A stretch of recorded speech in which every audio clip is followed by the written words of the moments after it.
स्वातंत्र्यवीर विनायक दामोदर सावरकर, ज्यांनी तारुण्याच्या उमेदीतच साम्राज्याला थेट आव्हान दिले, ज्यांनी 1857ला पहिला स्वातंत्र्य समर म्हणत क्रांतीची ठिणगी चेतवली, मार्सेलिसच्या बंदरात जहाजातून उडी मारून स्वातंत्र्याचा धाडसी प्रयत्न केला आणि अंदमानाच्या सेल्युलर जेलमध्ये 2 जन्मठेपीची अमानुष शिक्षा भोगून लेखणी आणि विचारांची ज्वाळा जिवंत ठेवली. असे धगधगते जाज्वल्य क्रांतिकारक म्हणजे स्वातंत्र्यवीर विनायक दामोदर सावरकर. क्रांतीवीर विदा सावरकर 1904 ते 1910 मधील तरुण वयातील ज्वाळा. 1. पुण्यात अभिनव भारत संघटना स्थापन. 2. लंडनमध्ये क्रांतिकारी लेखन. 1857ला स्वातंत्र्य समर म्हटले. 3.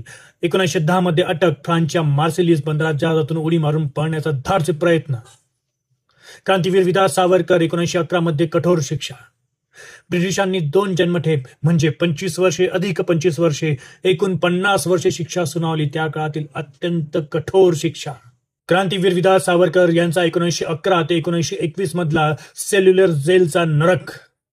अंदमानाच्या कारागृहात साखळ दंड, कोल्लू ओढणे व एकांतवास. कागद पेन न मिळाल्याने भिंतीवर कविता कोरल्या, हजारो ओळी पाठ केल्या. क्रांतीवीर विदा सावरकर यांचा कुटुंबाचा त्याग. पत्नी यमुनाबाई आणि कुटुंबाला दीर्घ विभक्त जीवन, आर्थिक सामाजिक हालअपेष्टा. भाऊ गणेश म्हणजेच बाबाराव सावरकर यांनाही तुरुंगवास.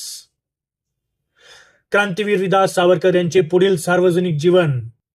1924 पासून रत्नागिरीत नजरकैद. सामाजिक सुधारणांचे कार्य. पतित पावन मंदिर हे 1931 मध्ये विनायक दामोदर सावरकर यांच्या पुढाकाराने स्थापन झाले. पुढे हिंदू महासभेचे नेतृत्व. विचारांवरून तीव्र वादही झाल्या. थोडक्यात तारुण्य, स्वातंत्र्य आणि कौटुंबिक सुख गमावूनही त्यांनी संघर्ष सोडला नाही. त्यांच्या आयुष्यात सतत धगधगत राहिले. शेवटी मी एवढंच सांगेल, आपण ज्या स्वातंत्र्याला सहज श्वासासारखं जगतो त्याच स्वातंत्र्यासाठी स्वातंत्र्यवीर विनायक दामोदर सावरकर यांनी आपल्या आयुष्याची, स्वप्नांची आणि प्राणांचीही आहुती दिली. म्हणूनच हे स्वातंत्र्य केवळ हक्क नव्हे तर रक्ताने मिळालेली पवित्र जबाबदारी आहे. या जबाबदारीमध्ये आपण स्वतःला हिंदू न समजणं आणि भारतीय न समजणं हा मूर्खपणा. एक रहा आणि आपलेच रहा.